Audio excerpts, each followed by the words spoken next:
Señor ministro, ¿usted aquí se puede comprometer ante todos los autónomos que ningún autónomo que solicite el fraccionamiento o el aplazamiento se le va a revisar las condiciones en que se da este aplazamiento o fraccionamiento? ¿Puede dirigirse a todos los autónomos y decirles, oigan, si tienen el aplazamiento, en ningún momento tendrán que acreditar si han cobrado o no han cobrado este IVA? Porque no es que se les presuma, sino que se les tiene que dar una certeza.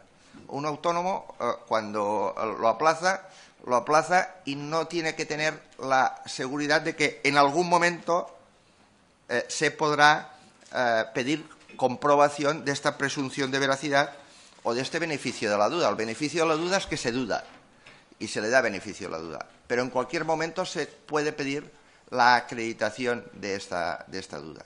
Y esto es lo que en estos momentos no hay certeza.